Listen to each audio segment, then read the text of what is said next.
اللہ سے کرتے دور، اللہ سے کرتے دور تو تابعیت بھی فتنہ، املاک بھی اولاد بھی جاگیر بھی فتنہ، ناحق کے لیے اٹھے تو شمشیر بھی فتنہ، شمشیر ہی کیا نعرہ تکبیر بھی فتنہ۔ حضرات سامعین کرام،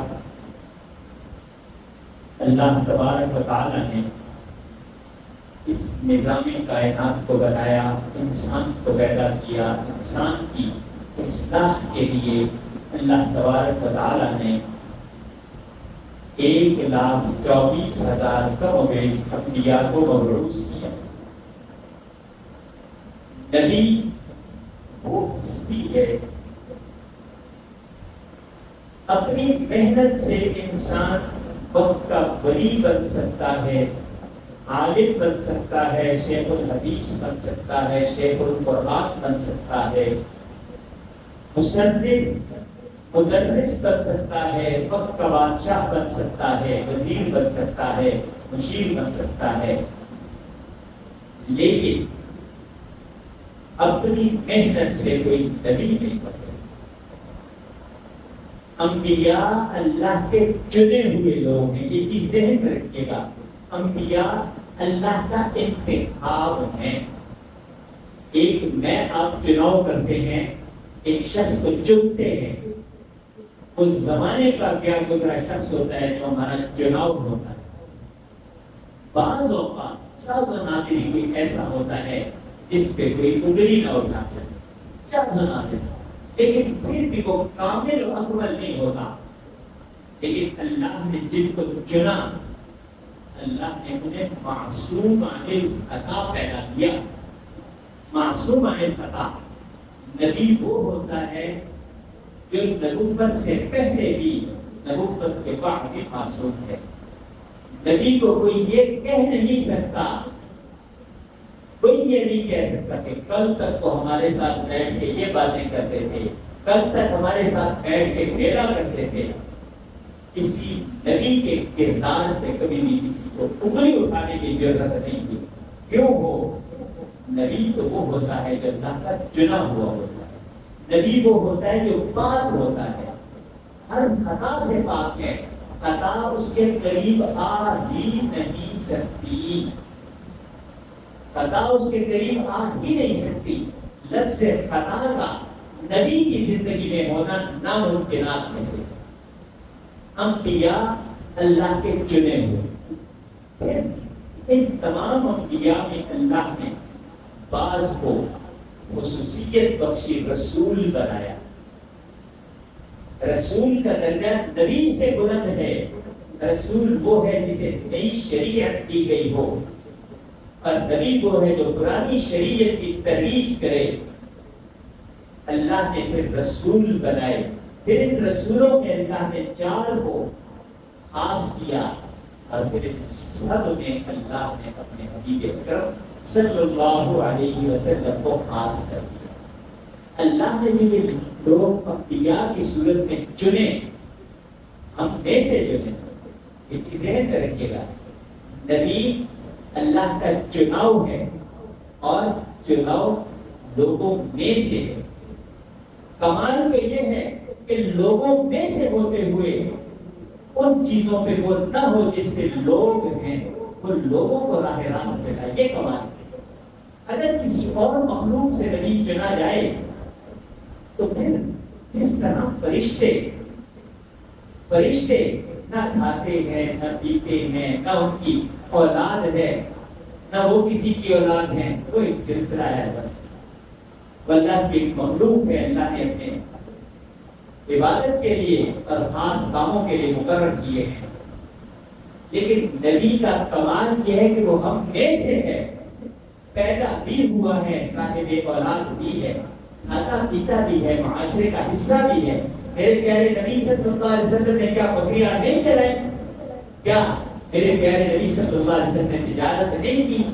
کیا میرے پیارے نبی صلی اللہ علیہ وسلم نے امور خانہ داری میں اپنی ازواج کا ہاتھ نہیں بٹایا؟ کہ میرے پیارے نبی صلی اللہ علیہ وسلم نے اپنے کام اپنے ہاتھ سے نہیں کیے؟ کیا میرے نبی صلی اللہ علیہ وسلم نے معاشرے کے اندر رہ کے اپنے کردار سے اپنے آپ کو صادق و امین نبوت سے پہلے نہیں کہلایا؟ ابھی نبوت نہیں ملی. میرے پیارے نبی صلی اللہ علیہ وسلم نبوت کا اعلان کر رہے ہیں. پہاڑی پہ کھڑے ہو کے آپ صلی اللہ علیہ وسلم نے مکہ والوں کو چادر ہلا کے بلایا. یہ اس وقت کا ایک دستور تھا. جب کوئی خاص بات ہوتی، کوئی اعلان کرنا ہوتا، تو اس اعلان کے لیے لوگوں کو اکٹھا کیا جاتا تھا، بلایا جاتا تھا. اس کے بلانے کے لیے یہ طریقہ تھا. جیسے آج لوگ کہتے ہیں نا رات ایک ضروری اعلان سنی، اس وقت یہ طریقہ تھا. چادر ہلائی، سارے مکے والوں نے دیکھا ایک دوسرے کے تعلیمی ہو فلاں ہستی چادر ہلا رہی ہے، آؤ دیکھتے ہیں کیا کہتے ہیں. سب دوڑتے ہوئے پہنچے، سب دوڑتے ہوئے پہنچے. آپ صلی اللہ علیہ وسلم نے مکہ والوں سے ایک سوال کیا. سوال کیا تھا؟ سب سے پہلے اپنے کردار کے بارے میں ان سے گواہی لی کہ مکہ کے لوگوں، میں نے تمہارے اندر 40 سال گزارے ہیں، مجھے یہ تو بتاؤ تم نے مجھے کیسا پایا. وہ کیا کہتے؟ جو حق تھا، جو صداقت تھی، اللہ نے ان مشرکین کے زبانوں سے بھی آپ کے حق میں وہ صداقت نکلوائی. وہ آواز دے کے کہنے لگے، اے محمد صلی اللہ علیہ وسلم، ہم نے آپ کو پایا صادق اور امین، آپ سچے بھی ہیں، آپ سے کبھی جھوٹ کا صدور ہوا ہی نہیں. کیسے ہوگا؟ معصوم تھا، اللہ نے معصوم بنایا ہے. اور آپ امانت دار ہیں، سچے بھی ہیں، امانت دار بھی ہیں. سچے اور امانت دار سے اچھی توقع رکھی جاتی ہے. آج کے دور میں بھی دیکھتے، باوجود کہ بینک موجود ہیں، ایک نظام موجود ہے، اس کے باوجود بھی اکثر اوقات لوگ اپنی امانتیں دوسرے لوگوں کے پاس رکھواتے ہیں. لوگوں کے پاس اپنی امانتیں رکھواتے ہیں. کیوں؟ انہیں یقین ہوتا ہے کہ بینک میں رکھیں گے شاید دھوکہ ہو جائے. اگرچہ نظام سارا کمپیوٹرائز ہے، پھر بھی دھوکے کا امکان ہے. ہم اپنی قیمتی چیزیں اس لیے بینک میں نہیں رکھوا رہے، شاید چوری ہو جائے، شاید دھوکہ ہو جائے. لاکر میں بھی نہیں رکھتے، لاکر بھی کھل جایا کرتے ہیں. کسی شخص جس پہ انہیں اعتماد ہوتا ہے اس کے پاس جا کے اپنی امانتیں رکھتے ہیں. کیوں؟ انہیں یقین ہوتا ہے کہ یہ شخص میری امانت کا محافظ ہے، یہ شخص میری امانت کا محافظ ہے.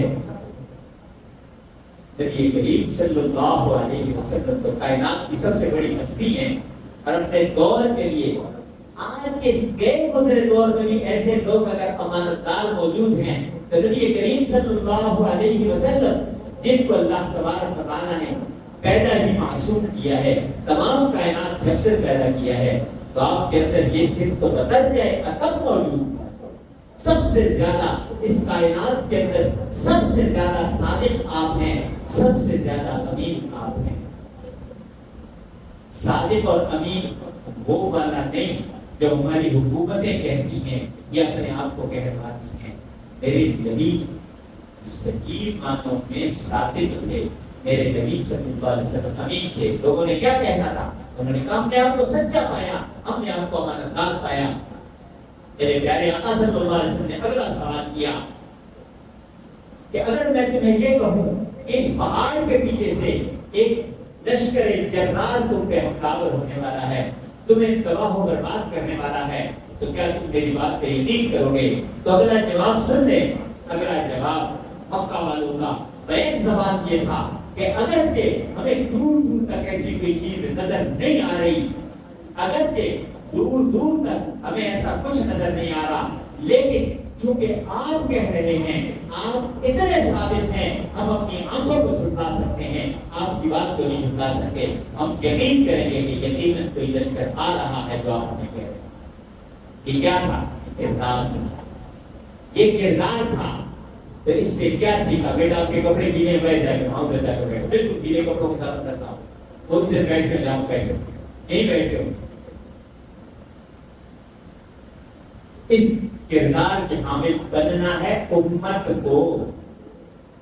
نبی اپنی شخصیت پیش کرتا ہے کہ میری شخصیت یہ ہے، مجھے اللہ نے ایسا بنایا ہے اور اللہ چاہتا ہے کہ تم میری اتباع کرو. ان جیسے نہیں بن سکتے، یقیناً نہیں بن سکتے، ان جیسا کوئی نہیں ہے، اللہ نے کوئی بنایا ہی نہیں، لیکن میری نقالی تو کر سکتے ہو، میرے طریقے میں تو چل سکتے ہو، پوری کوشش کرو۔ اگر نتیجہ 100% نہیں نکلتا، 1% بھی نتیجہ نکل جائے تو تمہارا کردار خوشبودار ہو جائے گا، تمہارا کردار خوشبودار ہو جائے گا، اس لیے کہ نبی اور آپ صلی اللہ علیہ وسلم، جیسے میں نے کہا کہ اللہ نے انبیاء میں سے رسولوں کا درجہ دیا، رسولوں میں سے اللہ تبارک و تعالیٰ نے آپ صلی اللہ علیہ وسلم کو مقام دیا، اور اس مقام کا عملی اعلان بھی اللہ تبارک و تعالیٰ نے رہتی دنیا تک کے لیے واقعہ معراج کے موقع پہ کر دیا۔ معراج کسے کہتے ہیں، یہ بات کی آگے بات کرتا چلوں۔ لوگوں نے اس میں بھی غلط فہمیاں پیدا کر دی کہ معراج شاید خواب میں نبی کریم صلی اللہ علیہ وسلم کو اللہ کا دیدار ہوا تھا۔ نہیں میرے بھائی، ایسا نہیں ہے۔ اگر ایسا ہوتا تو میرا رب قرآن میں یوں کیوں کہتا سبحان الذی اسریٰ، سبحان الذی اسریٰ بعبدہ لیلا من المسجد الحرام الی المسجد الاقصیٰ۔ پاک ہے وہ رب، عظیم ترین ہے وہ رب، بہت بڑا ہے وہ رب جو اپنے بندے کو رات کے ایک لمحے میں دنیا میں چند مواقع ایسے آئے ہیں جس میں اللہ نے وقت کو روک دیا، وقت کو روک دیا۔ میرے پیارے آقا فرماتے ہیں میں یہاں سے مسجد اقصیٰ گیا، مسجد اقصیٰ سے 7 آسمانوں تک، پھر سدرۃ المنتہا تک، اور اللہ تبارک و تعالیٰ سے پھر مشافہہ ملاقات ہوئی، بات چیت ہوئی۔ تو اللہ کے ساتھ جب نبی کریم صلی اللہ علیہ وسلم کی ملاقات ہوئی تو کیا پلک چمکتے ہو گئی؟ نہیں۔ وما ينطق عن الهوى، اللہ تبارک و تعالیٰ جو فرماتے ہیں نا کہ یہ اپنی طرف سے کچھ نہیں کہتے، سب میری طرف سے ہوتا ہے۔ ثم دنا فتدلى فكان قاب قوسين او ادنى فاوحى الى عبده ما اوحى، اللہ نے جو چاہا وہ اپنے حبیب سے باتیں کی۔ تو جب حبیب کو اللہ بلائے گا تو عام کو ملاقات تو نہیں ہوگی نا، یہ کائنات کی واحد ملاقات ہے، اس جیسی دوسری ملاقات ہے نہیں۔ کائنات کی 2 عظیم ہستیوں کی، اللہ اور اللہ کے حبیب کی ملاقات ہے، تو کیا ایک لمحے کی ملاقات ہے؟ میرا رب جو ہر چیز پہ قادر ہے، اس رب نے وقت کو روک دیا۔ وقت اللہ کے ہاتھ میں، یہ وہی رب ہے کہ چھری سے کاٹنے کی صلاحیت دے دے، چھری کاٹ نہیں سکتی۔ یہ وہی رب ہے جو آگ سے جلانے کی طاقت دے دے تو آگ جلا نہیں سکتی۔ اسی رب نے وقت کو روک دیا۔ روک کیا؟ وقت بھی تو اللہ کے تابع ہے، کسی اور کے تابع نہیں۔ اللہ نے وقت کو روک دیا، وقت رک گیا، وقت تھم گیا، وقت ساکت ہو گیا۔ ساکت کیوں نہ ہوتا؟ اتنی بڑی ملاقات ہو گئی ہے، تمام کائنات حیران ہے، تحیر میں مبتلا ہے۔ وقت رک گیا، تھم گیا۔ میرے پیارے آقا فرماتے ہیں میں وہاں سے واپس پھر بیت المقدس آیا، وہاں پہ تمام انبیاء کو عبادت کرائی، اس کے بعد میں واپس مکہ مکرمہ پہنچا۔ جس بستر سے میں اٹھا تھا اس بستر پہ جب میں واپس آیا تو بستر کے اندر میری حرارت جو میرے اس جانے سے پہلے کی تھی وہ اس وقت تک ہوئی تھی۔ کون؟ وہ رب جو ہر چیز کا مالک ہے۔ وقت بھی تو اس کے تابع ہے، وقت بھی اس کی مخلوق ہے۔ ہر وہ چیز جو اس نے پیدا کی ہے جس کا وہ خالق ہے وہ اس کی مخلوق ہے۔ تو ہر چیز اللہ کے حکم کے تابع، اللہ نے وقت کو روک دیا۔ رک جا وقت، یہ وہ لمحہ آ گیا ہے، یہ وہ لمحہ ہے کہ اس لمحے میں دوسرے لمحے کی شراکت کے لیے برداشت نہیں۔ یہ وہ لمحہ ہے، اس سے دوسرے لمحے کی شراکت کے لیے برداشت نہیں۔ وقت کو اللہ نے روک دیا، وقت رک گیا اور وہ ملاقات اللہ نے کی۔ تو لوگوں کا یہ کہنا کہ یہ خواب میں ہوا تھا، یہ خواب نہیں، یہ حقیقت تھی، حقیقت اللہ نے بلایا تھا۔ خواب میں اگر آ جاتے اللہ سے ملاقات ہوتی، یہ تو کوئی اتنی بڑی بات نہیں ہوتا کہ جسے اللہ قرآن میں سبحان الذی سے ذکر کرتا۔ باہر کے اللہ نے انبیاء کو بھیجا، بات اصل یہ ہے اللہ نے بھیجا کیوں؟ اللہ نے اصلاح کے لیے بھیجا۔ اگر اصلاح جس کے لیے بھیجا ہے ہم نے وہ پا لی ہے تو ہم کامیاب ہیں۔ ہم کو اصلاح نہیں پا سکے تو یقین جانے ہم سے زیادہ بدقسمت کوئی نہیں. کیوں؟ میرا یہ دعویٰ ہے، یہ میرا دعویٰ ہے کہ جس طرح اللہ نے انبیاء کو چنا ہے، جس طرح اللہ نے انبیاء کو چنا ہے، انبیاء میں میرے آقا محمد رسول اللہ صلی اللہ علیہ وسلم کو ان کا سردار بنایا ہے. یہ بھی اللہ کا چناؤ ہے. اللہ نے صحابہ کو چنا ہے. روز اول سے لے کے روز آخر تک جتنی روحیں تھی ان میں سے اللہ نے چنا، چن کے اللہ نے اپنے حبیب کے ساتھی بنائے.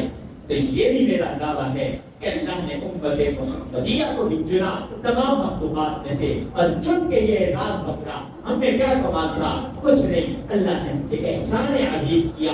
لقد من اللہ علی المؤمنین اذ بعث فیہم رسولا من انفسہم یتلو علیہم آیاتہ ویزکیہم ویعلمہم الکتاب والحکمہ. اللہ تبارک و تعالیٰ فرماتے ہیں میں نے مومنین پہ احسان کیا، میں نے مومنین پہ احسان کیا. اور یہ مومن کون ہے؟ امت محمدیہ ہے. یہ مومن جن پہ اللہ جتلا رہا ہے کہ میں نے احسان کیا. کیوں؟ اذ بعث فیہم رسولا، میں نے اپنے حبیب کو ان کی طرف مبعوث کر دیا. یہ کوئی معمولی بات نہیں تھی. اللہ نے مجھے بنایا، آپ کو بنایا. اللہ نے جتلایا نہیں کہ میں نے تمہیں انسان بنا دیا، لیکن امت محمدیہ کا فرد بنا کے اللہ نے احسان کے طور پہ کہا میں نے تم پہ احسان کیا ہے، میں نے تم پہ احسان کیا ہے کہ میں نے تمہیں امت محمدیہ کا فرد بنایا ہے.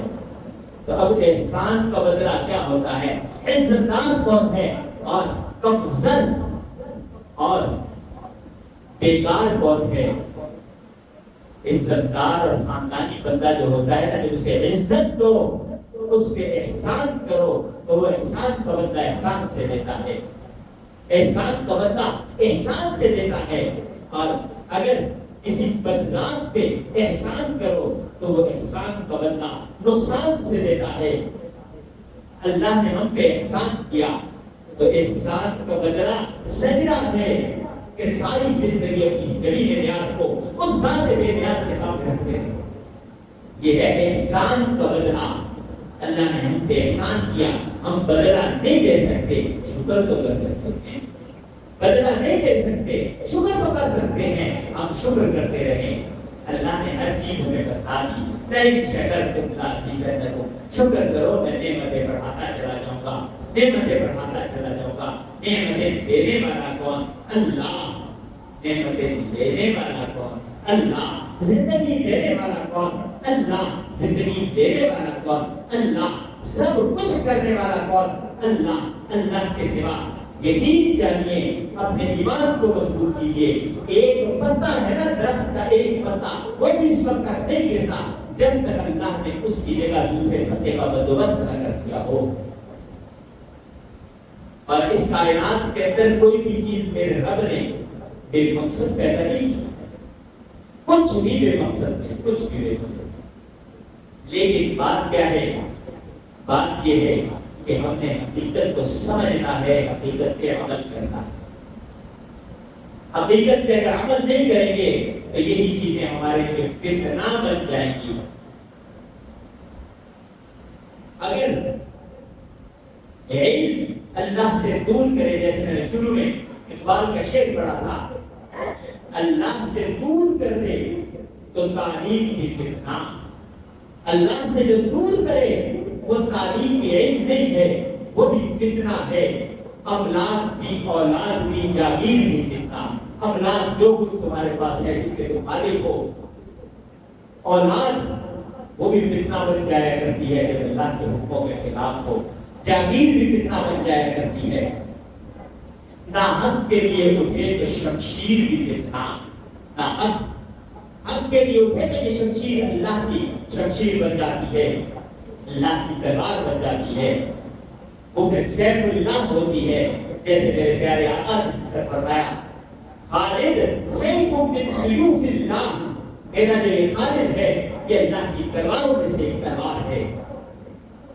خالد بن ولید رضی اللہ تعالیٰ عنہ میرے نبی نے کیا فرمایا؟ سیف من سیوف اللہ. یہ اللہ کی تلواروں میں سے ایک تلوار ہے. ہم موت سے ڈرتے ہیں، موت سے ڈرتے ہیں. دنیا کے بزدلوں کے لیے خالد بن ولید کا وہ خطبہ جو انہوں نے فوت ہوتے ہوئے ارشاد فرمایا تھا وہ دنیا کے بزدلوں کے لیے عبرت ہے. فرمانے لگے اگر موت میدان جنگ میں لکھی ہوتی تو میرے جسم پہ کوئی ایسا ٹکڑا نہیں ہے, کوئی ایسا حصہ نہیں ہے جس میں تیر تلوار کے نیزے کا زخم نہ ہو. میرے جسم پہ ایک انچ کا ٹکڑا زخم سے خالی نہیں.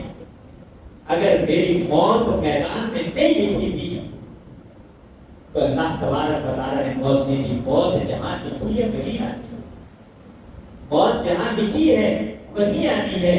اگر موت محل کے اندر پہلوں کے اندر بھی لکھی ہوئی ہو تو وہاں بھی آ جاتی ہے, کوئی روک نہیں سکتا. تو دنیا کے بزدلوں کے لیے اس اللہ کی دربار کا یہ اعلان تھا, یہ خطبہ تھا. باہر کے فرمایا کہ ناحق کے لیے جو اٹھے وہ شمشیر بھی فتنہ, شمشیر بھی کیا نعرہ تکبیر بھی فتنہ. اگر فتنے والے بھی نعرہ تکبیر کا اعلان کریں گے تو بھی اگرچہ اللہ کا نام ہے لیکن چونکہ وہ ناحق ہے نا تو وہ فتنے پہ ہیں. باہر کے اللہ نے ہمیں موقع دیا ہے, یہ موقع کیا ہے؟ اس وقت کو قیمتی بنا لینا, اپنے رب کو راضی کر لینا. یقین جانیں جب پچھتاوا ہوگا نا, پچھتاوا, وہ پچھتاوا پھر کل کسی کام کا نہیں. پچھتاوا کہتے اسے ہیں کہ جس میں انسان پھر بے بس ہو, کچھ کر نہ سکے.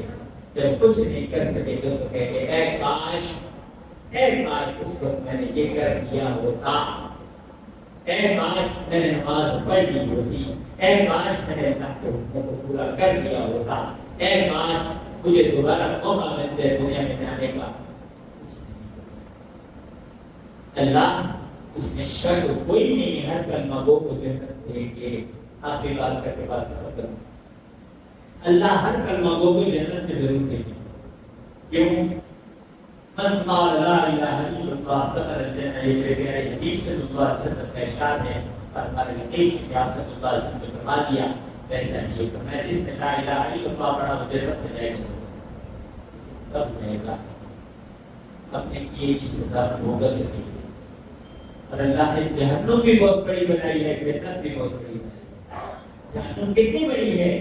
یوم نقول لجہنم ہل امتلأت فتقول هل من مزید. اللہ جہنم سے قیامت کے دن جب سارے جہنمی جہنم میں چلے جائیں گے نا, سارے جہنمی چلے جائیں گے, اس وقت اللہ جہنم سے سوال کرے گا. جہنم جواب دے گی کیونکہ اللہ نے خود جہنم سے اللہ مجھے کہا نہیں امتلأت ہے, ہاں تو بھری کے نہیں. وہ کیا کرے گی؟ ہل من مزید, اور بھی آنے دیں, بڑی جگہ, بڑی جگہ ہے. مختصر عرض کروں, جہنم میں سزا ہے بغض کے, جنت میں اللہ کی طرف سے بلاتے جائیں گے. آخر میں ایک جہنمی رہے گا, آخری جہنم. تو جب جہنم میں رہ جائے گا اللہ فرشتوں کو بھیجیں گے, جاؤ جہنم میں کوئی جہنمی اور نکال کے. وہ سارے جہنم میں پھر کے آئیں گے, واپس آ کہیں گے نہیں یار سارے آ گئے ہیں, اب کوئی نہیں بچا. اللہ تبارک تعالیٰ فرمائیں گے جاؤ جہنم کے سب سے نچلے درجے میں ایک کھڑا ہوا اٹھا کے لے اسے. اس نچلے درجے والے کو نکالا جائے گا, ڈھونڈ کے نکالیں گے فرشتے. اللہ کو معلوم ہے, اللہ فرشتوں کو بھیجیں گے,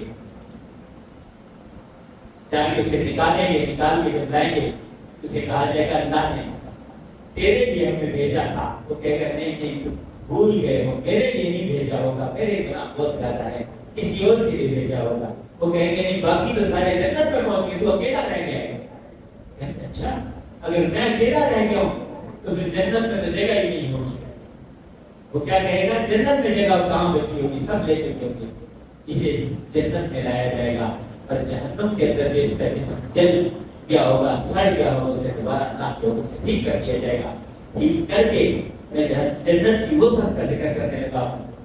اسے ٹھیک کر کے جب جنت لایا جائے گا, اسے دکھایا جائے گا یہ محلات تیرے ہیں, یہ تیرے محلات میں سے محل دکھائے جائیں گے, اسے جنتیں دکھائی جائیں گی. نظر دوڑائے گا, جہاں تک نظر جائے گی, جہاں تک نظر جائے گی وہاں تک جنت نہیں ہے. اور کہا جائے گا جہاں تک تیری نظر جائے یہ سارا تیرا ہے. پھر سب سوال کرے گا اگر یہ سارا میرا ہے تو پھر باقی جنتیوں کے لیے جگہ کہاں بچی؟ کہا جائے گا یہ انسان سب سے آخری درجہ ہے، وہ تو اپنے مقامات دے چکے، وہ اپنے مقامات دے چکے، یہ آخری درجہ تیرے لیے کچھ ہے اللہ نے رکھا تھا۔ تو جنت اللہ کی کتنی وسیع ہے؟